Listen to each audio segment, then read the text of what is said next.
Bienvenue dans WrestleMania -2800. Nous commençons par le combat pour remporter la ceinture de champion du sud de la Scandinavie.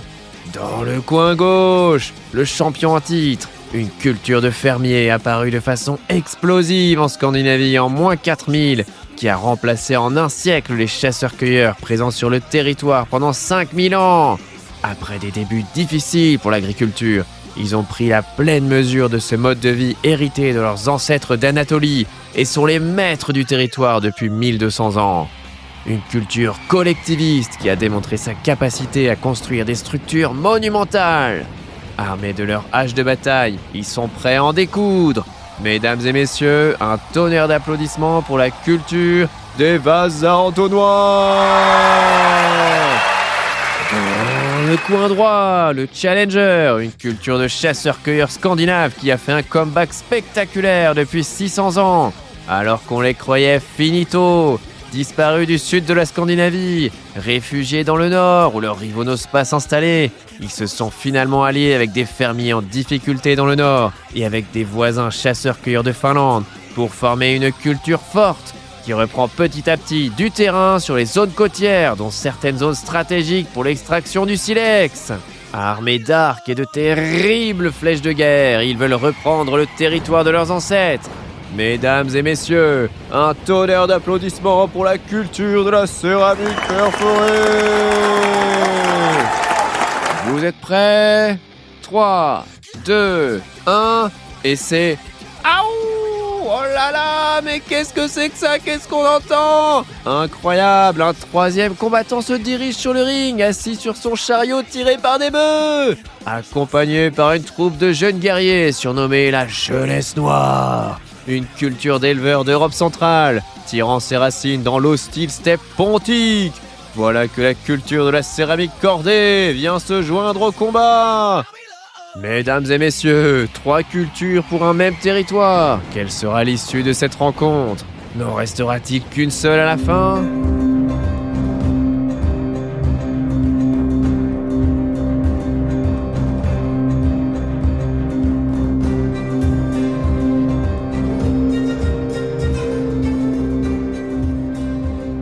Bonjour, c'est Maxime Courtoison. Bienvenue sur le podcast La Dent Bleue, l'histoire des Vikings. Épisode 17, les Indo-Européens débarquent en Scandinavie. Ce podcast est un voyage dans le temps pour explorer l'histoire des Vikings. Cette émission est chronologique et vous la comprendrez mieux en écoutant les épisodes dans l'ordre à partir du premier. Nous commençons notre histoire bien avant la période viking afin de comprendre les mécanismes et événements qui ont fait prendre la mer à des milliers de Scandinaves en soif de richesse et de prestige. Dans l'introduction de l'épisode, je me suis un peu amusé. Et avec un peu de chance, je vous ai amusé aussi. Mais je suis obligé de ramener un peu de rigueur tout de même. Dans cette intro, j'ai donné des intentions aux cultures matérielles, mais c'était pour le spectacle.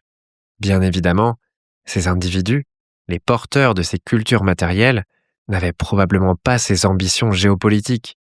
Les individus de ces populations partageaient certes des traits culturels communs, mais ces populations n'étaient absolument pas des entités politiques comme nos États actuels. Juste un amas de tribus avec des coutumes similaires et liées localement par des traditions communes, des tombes communes et des intérêts communs. Mais bon, je me suis dit que c'était pas mal pour introduire nos belligérants. Car oui, aujourd'hui, on va un peu parler bagarre. Nous, ce qu'on aime avant tout, c'est... La bagarre. Pas que, mais bon, pas mal de violence quand même. Allez, c'est parti. Ça y est, enfin, la Dent Bleue est de retour dans le Nord. Nous avons fait un long détour par les steppes, puis par l'Europe centrale. Nous avions quitté la Scandinavie à la fin de l'épisode 7 et nous y retournons pour l'épisode 17. Mais nous ne revenons pas seuls. À nos côtés, des éleveurs indo-européens dont nous avons découvert les origines, les coutumes, les langues, la culture.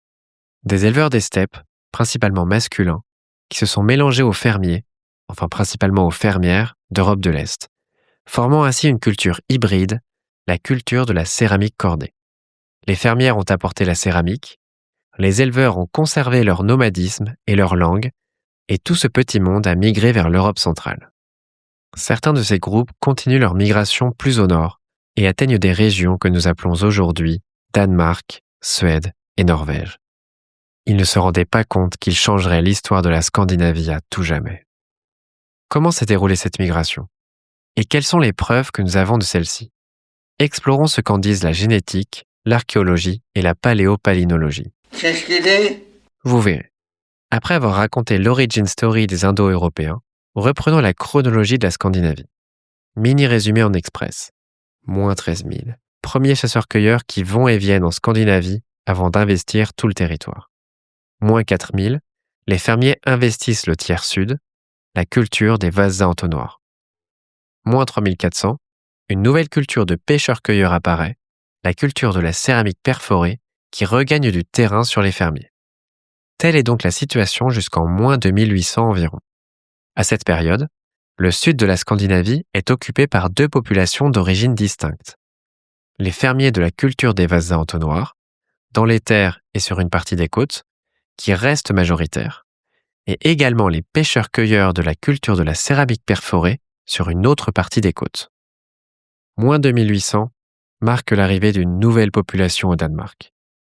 D'après la paléogénétique et l'archéologie, des groupes d'éleveurs indo-européens de la culture de la céramique cordée, installés autour de l'Allemagne et de la Pologne, migrent plus au nord.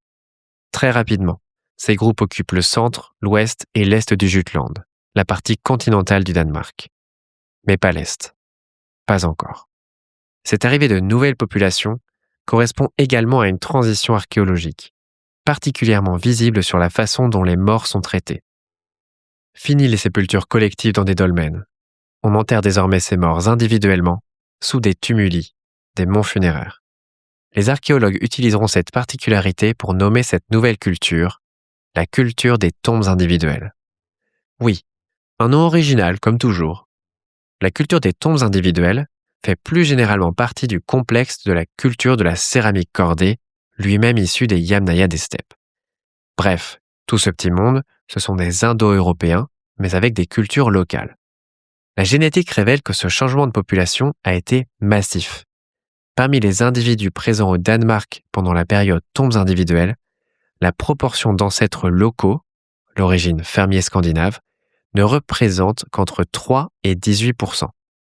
Le reste de leurs ancêtres, environ 90%, correspond à la signature de la culture de la céramique cordée, composée principalement d'origine steppique et aussi de fermiers d'Europe de l'Est. La génétique révèle également une augmentation de la taille moyenne, ce qui est cohérent avec la taille plus élevée des populations des steppes. Vers moins 2600, soit 2 siècles plus tard, les groupes d'éleveurs de la culture des tombes individuelles gagnent du terrain vers l'est, vers les îles danoises. Mais cela se fait de façon plus lente et moins visible. La tradition de la culture des vases à entonnoir, comme l'enterrement dans les mégalithes, persiste. À la même période, les éleveurs indo-européens s'installent en Suède et en Norvège, et s'imposent génétiquement dans les mêmes proportions qu'au Danemark. Le nom donné par les archéologues à cette variante suédoise de la culture de la céramique cordée est la culture des haches de bataille, du fait de leur objet caractéristique. On ne sait pas trop si les groupes d'éleveurs qui s'installent en Suède viennent du Danemark, comme une extension de la culture des tombes individuelles, ou s'ils viennent du continent. Que ce soit en Suède ou au Danemark, les nouveaux venus réutilisent parfois les mégalithes construits par les fermiers les ayant précédés pour y enterrer leurs propres morts.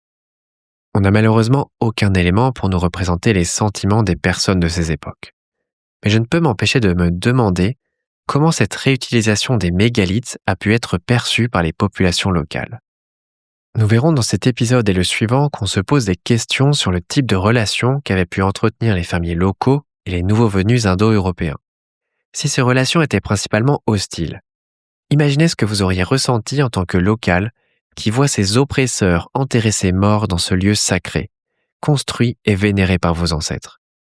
Mais au contraire, si les relations étaient plutôt collaboratives, peut-être que vous auriez été content de voir les nouveaux venus partager des coutumes locales. Quoi qu'il en ait été, les sentiments des personnes de cette époque étaient probablement très variés. C'étaient des humains, comme nous, dans toute leur complexité, et il serait vain d'essayer de généraliser, surtout sans aucune preuve. Mais bon, ça ne m'empêche pas d'essayer d'imaginer. Moi aussi je suis humain. L'arrivée des Indo-Européens est un phénomène majeur dans l'histoire de la Scandinavie, qui intervient un millénaire environ après un autre changement important, celui de l'arrivée des fermiers et de l'agriculture. Un millénaire entre deux changements aussi radicaux C'est assez rapide dans le contexte de la préhistoire scandinave, qui avait été marquée auparavant par 5000 ans de continuité génétique et culturelle des chasseurs-cueilleurs du Mésolithique. Cette période indo-européenne qui s'ouvre est un changement génétique, culturel et linguistique qui marque un tournant dans l'histoire humaine de la région. Mais c'est également un tournant pour tous les autres habitants de Scandinavie, que sont les végétaux et les autres animaux. La paléopalinologie, l'étude du pollen ancien, montre que le paysage a été altéré très rapidement par l'arrivée des éleveurs indo-européens en Scandinavie. L'arrivée de l'agriculture et des fermiers anatoliens avait déjà été de pair avec une déforestation. Mais la déforestation pratiquée par les éleveurs des steppes a été encore plus rapide et plus intense. Au Danemark, la déforestation est parfaitement calquée avec le développement de la culture des tombes individuelles, très rapide au Jutland, puis plus graduelle à l'est. Au sud de la Suède, les forêts s'éclaircissent progressivement et seront, quelques siècles plus tard, sujettes à de la déforestation massive. Les éleveurs brûlent régulièrement des zones entières. Vous vous rappelez peut-être, dans nos épisodes sur le néolithique, que les fermiers pratiquaient également la déforestation par brûlage. Mais il ne s'agissait généralement que d'un brûlage initial qui permettait à la fois d'éclaircir le paysage et de nourrir le sol. Ils se créaient ainsi des champs et pâturages autour de leur habitation afin de cultiver leurs céréales et de faire paître leurs quelques bêtes. Mais ces fermes étaient isolées au sein de la grande forêt scandinave. Les éleveurs, eux, ont une stratégie différente. Ils brûlent et rebrûlent massivement afin de reproduire et entretenir un environnement similaire à celui des steppes, dans lequel ils peuvent faire paître de larges troupeaux dans de larges pâturages. Il est intéressant de noter que si à partir de moins 2800, les Indo-Européens sont en pleine expansion en Scandinavie et déforestent à grande vitesse, c'est le phénomène contraire qui se produit dans le nord de l'Allemagne. Dans cette région, dont proviennent très probablement les éleveurs indo-européens qui ont migré au Danemark, on observe une reforestation et une augmentation de l'influence des fermiers néolithiques de la culture des amphores globulaires. Encore un comeback. Mais c'est une autre histoire, car nous allons laisser de côté l'Europe centrale pour nous concentrer sur la Scandinavie. En Scandinavie, nous avons donc deux nouvelles cultures qui sont apparues. La culture des tombes individuelles au Danemark et la culture des haches de bataille dans le sud de la Suède et sur la côte méridionale de la Norvège. Ces deux cultures sont des variantes régionales qui appartiennent au large complexe de la culture de la céramique cordée, présente de l'Allemagne à l'ouest de la Russie, du Rhin à la Volga. Nous avons déjà décrit en long et en large cette culture de la céramique cordée et avons consacré de nombreux épisodes à ses origines dans la steppe pontique. Décrivons maintenant les particularités de ces deux variantes scandinaves. Malheureusement pour nous, comme d'habitude, ces cultures étant très nomades et mobiles, les archéologues n'ont pas grand-chose d'autre à se mettre sous la dent que des tombes pour se représenter la vie de ces personnes. La culture des tombes individuelles, qui était présente au Danemark et dans le nord de l'Allemagne, tire son nom de la présence de nombreux petits tumuli datant de cette période. Ces petits monts funéraires contenaient un cercueil en planche, abritant un unique individu. On pouvait parfois avoir deux cercueils dans un tumulus, mais chaque cercueil ne contenait toujours qu'un seul individu. L'enterrement des défunts sous un tumulus renvoie directement à la tradition des kurganes des steppes héritées des Yamnaya. Mais on peut noter des variantes de style. Les tumuli de la culture des tombes individuelles sont plus petits que les kurganes, souvent entourés d'un cercle de bois et contiennent un cercueil en planche. Ce n'était pas le cas des kurganes, qui avaient cependant une structure interne en bois. Autre particularité, ces monts funéraires de la culture des tombes individuelles sont parfois construits au-dessus d'un tumulus plus ancien. On peut ainsi retrouver des superpositions de 3 monts, chacun d'eux contenant une tombe et recouvrant le précédent. Cette façon d'enterrer ses morts dans un cercueil individuel est en contraste total avec la pratique d'inhumation collective dans des dolmens pratiquée par les fermiers scandinaves. Mais pour brouiller les pistes, on retrouve pourtant, en plein dans la période dominée par la culture des tombes individuelles, une réutilisation de ces dolmens par nos éleveurs indo-européens pour y enterrer leurs morts. Dans les tumuli, les femmes étaient enterrées avec des colliers d'ambre composés de petites perles. Les hommes, eux, étaient accompagnés dans la mort par des haches de bataille, des outils en silex et de grands disques d'ambre. Femmes comme hommes avaient à leur côté un gobelet en céramique contenant probablement une boisson fermentée, peut-être de la bière. Je peux avoir de bière? De l'autre côté du détroit du Kattegat, en Suède, se trouvait la culture des haches de bataille, installée principalement en Scanie, dans le sud de la Suède, mais également présente par petites touches dans toute la moitié sud de la péninsule scandinave. D'après les restes archéologiques, leur économie semble avoir été basée sur l'élevage de moutons, la chasse et sur un peu d'horticulture. Les défunts sont placés dans des tombes plates, sans mont funéraire, ce qui est une grande différence culturelle par rapport à leurs cousins installés au Danemark. Ce qui ne change pas, cependant, d'un côté ou de l'autre du Kattegat, c'est que les morts sont enterrés individuellement, ce qui reste un héritage fort des Yamnaya, plus individualistes que leurs voisins fermiers. Mais le marqueur fort de cette culture des haches de bataille, c'est bien sûr la hache de bataille. Des haches en silex poli hyper répandues qui se retrouvent aussi bien dans les tombes des individus féminins que masculins. En ce qui concerne les habitats de cette culture, on n'en a retrouvé que très peu. Ces sites sont généralement situés à l'intérieur des terres, jamais sur le littoral, qui semble rester le terrain de jeu des pêcheurs-cueilleurs de la culture de la céramique perforée. Vous connaissez maintenant les nouveaux protagonistes, des éleveurs indo-européens ayant migré en Scandinavie pour y développer des cultures locales. Et vous connaissez les anciens, déjà présentés dans d'anciens épisodes, les fermiers de la culture des vases à entonnoirs et les pêcheurs-cueilleurs de la culture de la céramique perforée. 3 cultures très différentes sur un même territoire. Qu'est-ce que ça va donner? Alors évidemment, nous, on connaît la fin de l'histoire, et on sait que les Scandinaves de l'âge viking sont en grande majorité issus de ces nouveaux venus, à environ 90% d'après la paléogénétique. Ces derniers se sont imposés. Mais comment? On a vu dans l'épisode précédent que si la violence n'était pas la seule raison du succès des Indo-Européens en Europe centrale, celle-ci faisait bien partie de la boîte à outils qui a favorisé leur domination sur les locaux. Qu'en a-t-il été en Scandinavie? Était-ce la même histoire? Pour commencer, je citerai l'archéologue danois Peter Globe, qui écrivait en 1970 « Partout où les groupes de la culture des haches de bataille arrivaient, ils s'imposaient comme maîtres des paysans et de tous les autres habitants déjà installés dans la région. Bien préparés et bien armés qu'ils étaient, il leur était dans la plupart des cas facile de soumettre des agriculteurs pacifiques. » On le sait, les éleveurs indo-européens n'étaient pas des tendres. Le rite d'initiation du Mannerbund, les bandes de jeunes guerriers, la hache de bataille emportée dans la tombe. De l'adolescence jusqu'au cimetière, la violence marque cette culture. Tout comme les rapports de domination en général, car dans cette société très hiérarchisée, on se plie à un chef qui concentre de nombreuses richesses. Nous l'avons découvert dans l'épisode précédent. D'une part, cette violence n'était pas qu'une violence physique, mais s'inscrivait également dans des rapports de domination. Et d'autre part, la violence n'était pas la seule raison de leur succès. Il y avait également des facteurs environnementaux, l'affaiblissement probable des fermiers par la peste, des changements technologiques favorisant leur mode de vie nomade, et également une culture favorisant l'expansion. Mais là où je ne suis pas du tout d'accord avec Peter Globe, c'est quand il dit « Il leur était dans la plupart des cas facile de soumettre des agriculteurs pacifiques. » Pacifiques ces types-là? Eh bien, regardons ça de plus près. Ne nous méprenons pas sur les fermiers de la culture des vases à entonnoirs. Certes, leur société était beaucoup plus collectiviste et égalitaire que celle des Indo-Européens.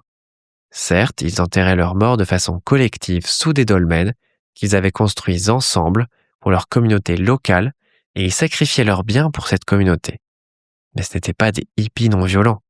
C'étaient des brutes, comme nous l'avions vu dans l'épisode 6, Néolithique Startup Nation. La violence en Scandinavie est endémique depuis l'arrivée des fermiers. La proportion de squelettes retrouvés avec des traumatismes crâniens est très élevée à cette époque.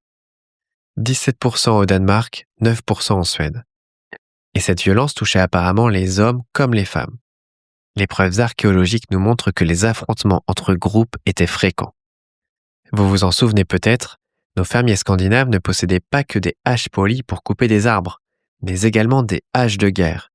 Ces haches de guerre n'étaient donc pas l'apanage des Indo-Européens de la culture des haches de bataille.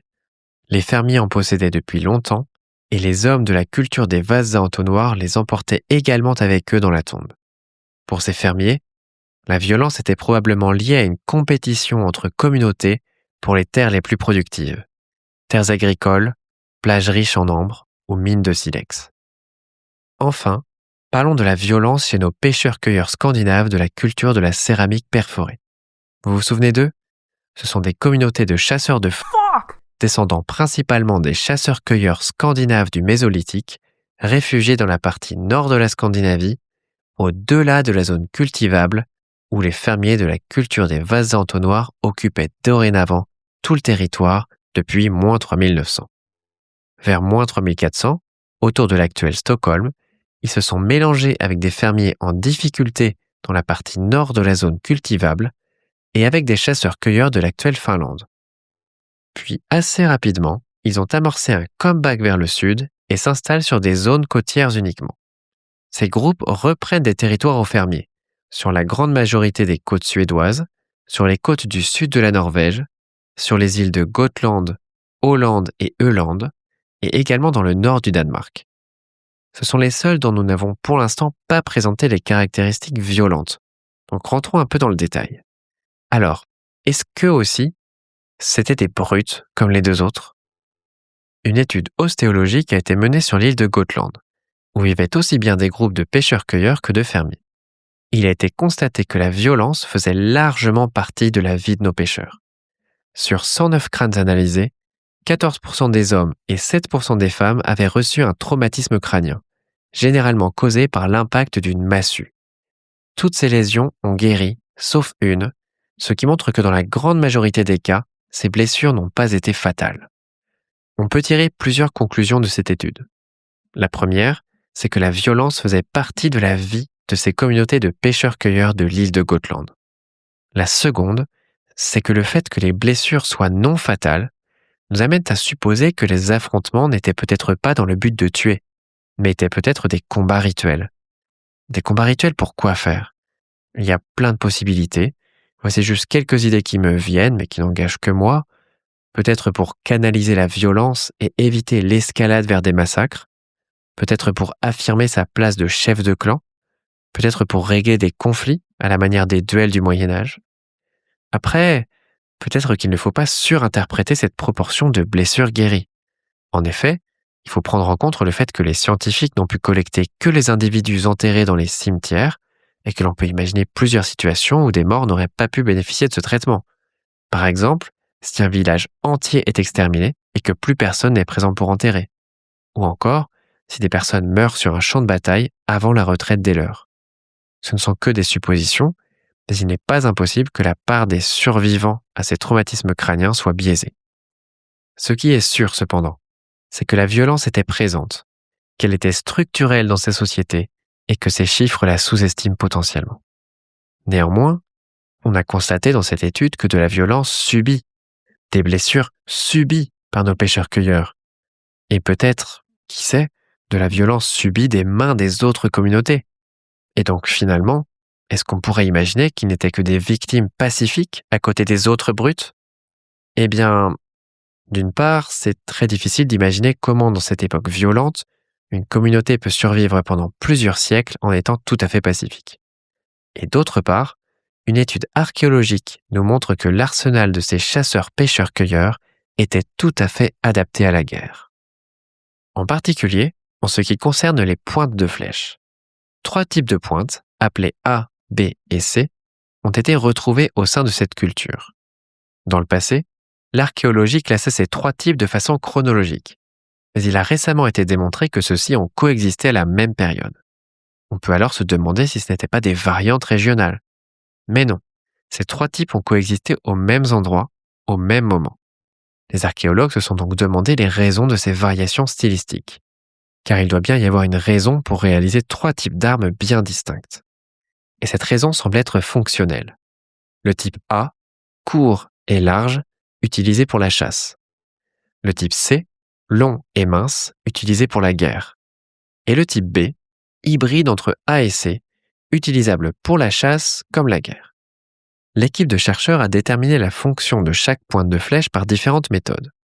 la comparaison avec d'autres pointes plus tardives dont la fonction avait déjà été démontrée, mais également l'archéologie expérimentale et l'analyse de l'usure de ces pointes.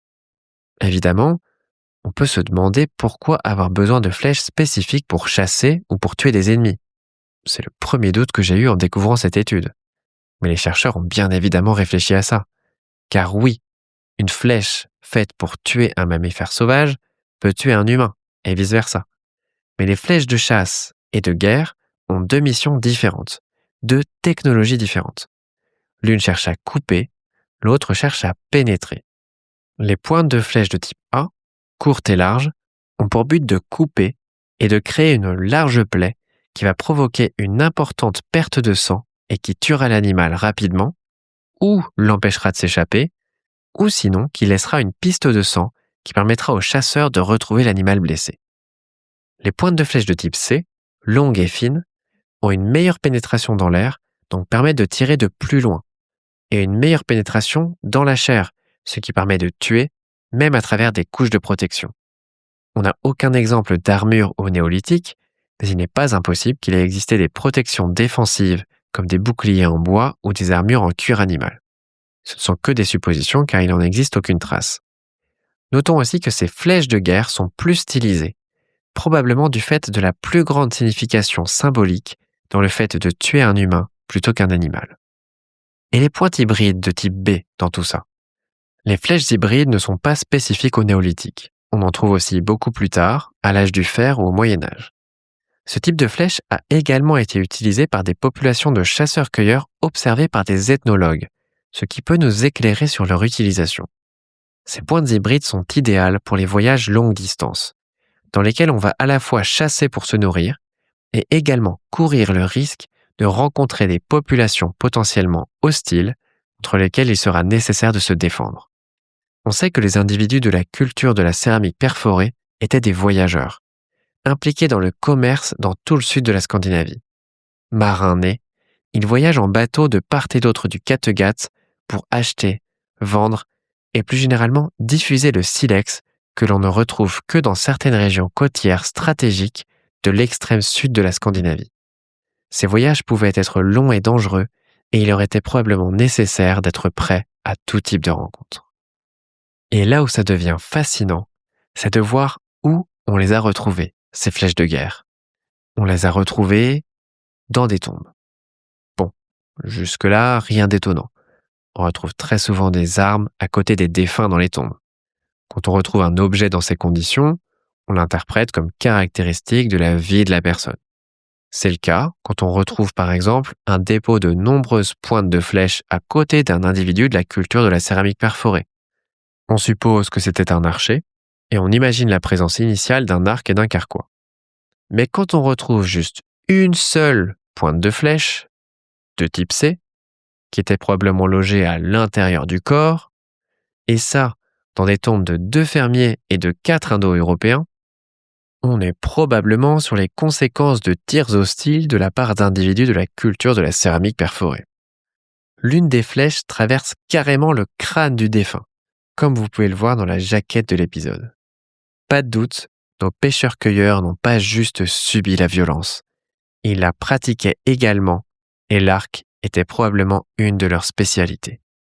La cohabitation entre 3 cultures très différentes sur un même territoire semble avoir généré une escalade de violence, particulièrement visible sur la péninsule du Jutland. Bien qu'exploitant chacun un type d'économie différente, des tensions devaient exister entre ces populations autour de l'appropriation des ressources. L'exploitation des carrières de silex était un enjeu capital au néolithique pour chacune de ces 3 cultures, un enjeu vital pour leur survie.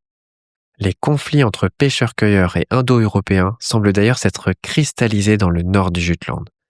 En effet, c'est dans cette région qui est le cœur du territoire des pêcheurs-cueilleurs au Danemark que l'on retrouve l'intégralité des tombes indo-européennes contenant des flèches de type C. Une région qui est également une des zones les plus riches en silex de toute la Scandinavie. S'agissait-il de véritables guerres ou plutôt de raids ponctuels? Étaient-ce des conflits en continu ou était-ce plutôt par période pendant les quelques siècles de cohabitation entre ces cultures? Ces questions demeurent. Mais notons tout de même qu'on n'a encore retrouvé aucune preuve de guerre massive. Pas de champ de bataille, pas de fosse commune. Les archéologues pensent donc qu'il s'agissait plutôt de violences ponctuelles, sous forme de raids, de conflits entre groupes et de vendettas, liés au contrôle de territoires ou de ressources convoitées. Pas de véritable guerre, certes, mais la période est trouble, agitée, propice aux actes violents. Chez les pêcheurs-cueilleurs, la production de flèches de guerre de type C augmente après l'arrivée des Indo-Européens. Un autre objet semble caractériser cette course à l'armement, la hache de bataille. La hache de bataille, ce n'est pas nouveau en Scandinavie. On avait parlé dans l'épisode 6 de la Dent Bleue comme un des artefacts de la culture des vases à entonnoir. Nos fermiers en possédaient donc. Mais c'est au niveau de la quantité que l'on passe à un autre niveau. Avant l'arrivée des Indo-Européens, on retrouve environ 500 haches de bataille chez nos fermiers scandinaves sur une période d'environ 600 ans. Sur la même durée, après l'arrivée des Indo-Européens, ce sont plusieurs milliers de haches de bataille qui se retrouvent en Scandinavie chez les fermiers et les éleveurs. Si ce n'est pas une preuve directe de l'augmentation de la violence, cela montre cependant une augmentation de l'armement et donc de la visibilité d'une violence potentielle. Dans les sociétés indo-européennes d'Europe centrale et d'Europe du Nord, la hache de bataille est la base de la panoplie du guerrier. Elle symbolise le guerrier masculin et le Mannerbund, la troupe de jeunes guerriers raidant le voisinage pour obtenir de la gloire avant de rentrer dans la tribu et de fonder une famille. La violence masculine chez les Indo-Européens se retrouve d'ailleurs dans le bilan ostéologique, avec une fréquence plus élevée de blessures présumément liées au combat chez les hommes que chez les femmes. De leur côté, les fermiers de la culture des vases à entonnoir ont augmenté la production de haches de bataille, probablement en réponse à ces raids et agressions de leurs nouveaux voisins. L'arrivée des Indo-Européens en Scandinavie pourrait peut-être expliquer une autre spécialité de nos fermiers scandinaves, la construction d'enceintes à palissades. Car c'est dans la période de cohabitation avec les Indo-Européens que les fermiers construisent ces structures constituées de plusieurs rangées de poteaux. L'utilité de ces structures reste débattue. Il n'est pas certain qu'elles aient été défensives. Mais l'augmentation de la violence à cette période pourrait être l'explication de la construction de ces enceintes à palissades. Ça y est, les Indo-Européens sont installés en Scandinavie. Et on connaît la fin de l'histoire. On sait qu'à la fin, c'est leur culture, leur langue et leurs gènes qui se sont imposés. Mais n'allons pas trop vite en besogne, car l'arrivée de ces éleveurs indo-européens ne signe pas la disparition immédiate des deux autres cultures. L'homogénéisation culturelle en Scandinavie va prendre plusieurs siècles. Plusieurs siècles qui verront le contact avec une nouvelle vague de population indo-européenne et qui déboucheront sur la période surnommée la période des dagues, avec les dagues comme nouvelle arme fétiche. Durant ces quelques siècles de transition, la langue s'adaptera localement en s'enrichissant de termes locaux. Car malgré les épisodes violents attestés entre nos trois populations, la collaboration existait entre elles et représentait probablement une grande partie de leurs interactions. Et vous retrouverez tout ça dans le prochain épisode de La Dent Bleue. Si le podcast vous plaît, et j'espère que c'est un peu le cas si vous m'écoutez encore à l'épisode 17, n'hésitez pas à lui mettre des étoiles sur votre plateforme de podcast. C'était Maxime Courtoison pour le podcast La Dent Bleue, l'histoire des Vikings. Merci pour votre écoute et à bientôt.